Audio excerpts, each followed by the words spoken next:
ప్రసిద్ధ పుణ్యక్షేత్రమైన ఏడుపాయల వనదుర్గా భవానీ మాత జాతర సందర్భంగా క్షేత్రంలో ఆధ్యాత్మిక వాతావరణం నెలకొంది. ఈ వేడుకల్లో భాగంగా శ్రీ మాధవానంద సరస్వతి స్వామీజీ అమ్మవారిని దర్శించుకుని ప్రత్యేక పూజలు నిర్వహించారు. ఆలయ అధికారులు, ఈవో మరియు అర్చకులు స్వామీజీకి ఘన స్వాగతం పలికారు. అనంతరం స్వామీజీ మీడియాతో మాట్లాడుతూ భక్తులందరూ ఎంతో భక్తి శ్రద్ధలతో వనదుర్గా భవానీ అమ్మవారిని దర్శించుకుంటున్నారని పేర్కొన్నారు. ముఖ్యంగా అమ్మవారికి గిరి ప్రదక్షిణ నిర్వహించాలనే ప్రధాన సంకల్పంతో ఉన్నామని, దీనివల్ల భక్తులకు మరింత ఆధ్యాత్మిక అనుభూతి కలుగుతుందని ఆకాంక్షించారు. మనుషులు ఒకరిపై ఒకరు నమ్మకంతో ఉండి ఐక్యతతో దేశ భవిష్యత్తుకు నాంది పలకాలని ఆయన సందేశం ఇచ్చారు. ఈ కార్యక్రమంలో ఆలయ ఈవో, అర్చక బృందం మరియు భక్తులు పాల్గొన్నారు.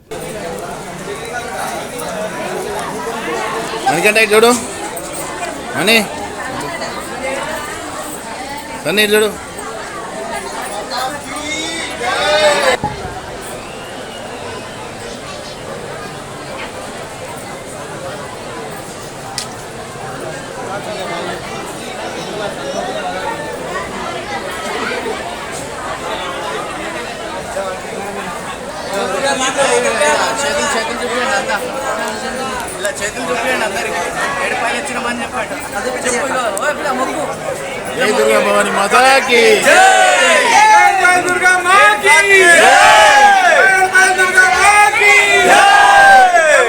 దుర్గా మాతాకి.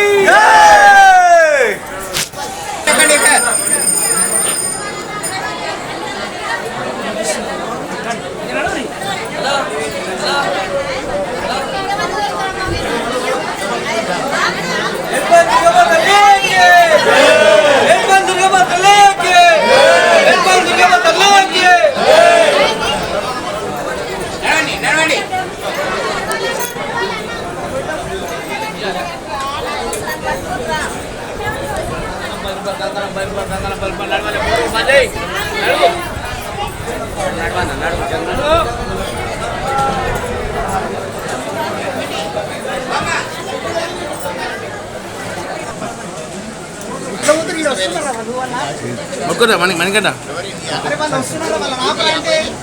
నరేంద్రనాథ్ మొక్కు, కాలు మొక్కు, దూరంకి మొక్కురి మా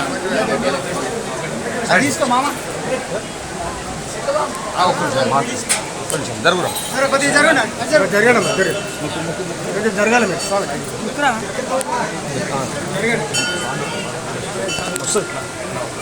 సదానందమహం వందే మదనానంద సంయుతం శ్రీకృష్ణానంద పర్యాప్తం శారదా క్షేత్ర సుస్థితం వందే వందారు మందారం ఇందిరానంద కందలం అమందానంద సందోహ బంధురం సింధురానం. దుర్గా భవానీ మాతాకి జై. సమస్త ప్రపంచానికి ఆధారభూతమైనటువంటి పరమాత్మ చైతన్య స్వరూపం మన అనుగ్రహం చేత, మన గొప్ప యొక్క పూర్వజన్మ పుణ్య విశేషం చేత సప్త స్రోతస్విని అంటే 7 పాయలుగా మారినటువంటి మంజీరా నదిలో అమ్మ నిలిచింది. అమ్మను వనదుర్గా అంటారు. వనము అంటే నీళ్లు అనొక అర్థం, వనము అంటే అడవి అనొక అర్థం. నీళ్లు, అడవి ఈ రెండు ఉన్నాయి. వనము అంటే నీళ్లు, వనము అంటే ఇప్పుడు వనము నీళ్లతో పాటు వనదుర్గ వై జనదుర్గ కూడా అయింది మన అమ్మ.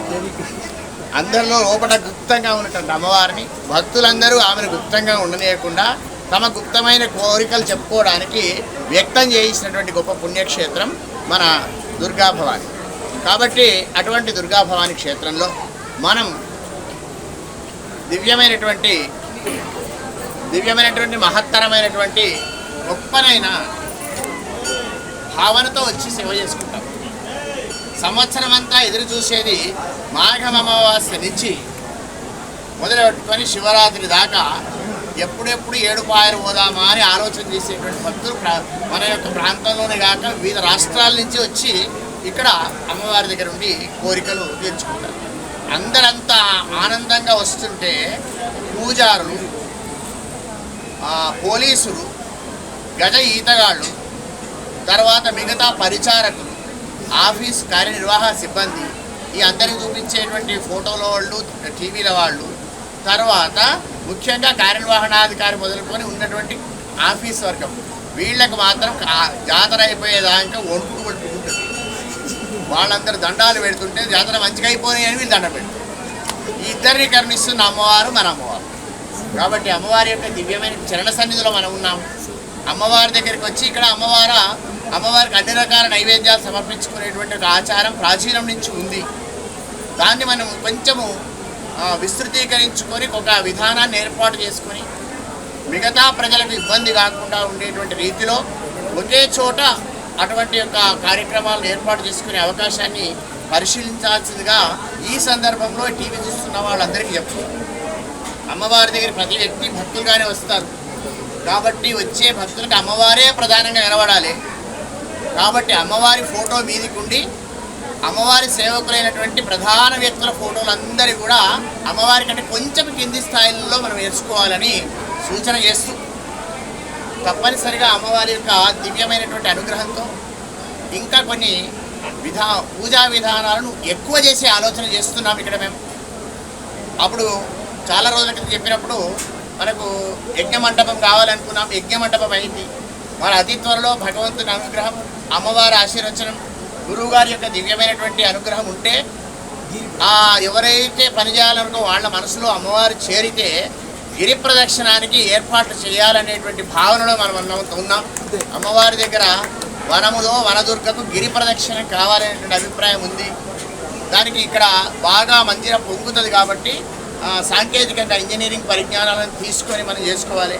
అంతేకాక పూజా విధానాల్లో ఇంకా విశేష పూజా విధానాలు పెట్టే ఆలోచన అతి త్వరలో చేస్తున్నాం. ఈ విషయంలో కార్యక్రమాధికారి కానీ పూజారి వర్గము, ప్రధాన పూజారి, మిగతా వాళ్ళందరూ కానీ ఒక్కసారి మనం అందరం కూర్చొని మాట్లాడి దీనికి సంబంధించిన అంశాలు పెద్దల ద్వారా మనం గ్రహించి వాళ్ళ ద్వారా ఏర్పాటు చేసుకుందామని తెలియజేస్తూ జాతరకు వచ్చిన ప్రతి భక్తులు కూడా కోరుకోవాల్సిన ఒక అంశం ఉంది. అందరికి కామన్ అంశం ఏమిటంటే ఒకరి మీద ఒకరికి విశ్వాసం పెరగాలి, ఒకరి మీద ఒకరికి ప్రేమ పెరగాలి, ప్రపంచంలో యుద్ధము లేకుండా శాంతిగా ఉండాలి. ఇది అందరు కోరుకోవాల్సిన అంశం.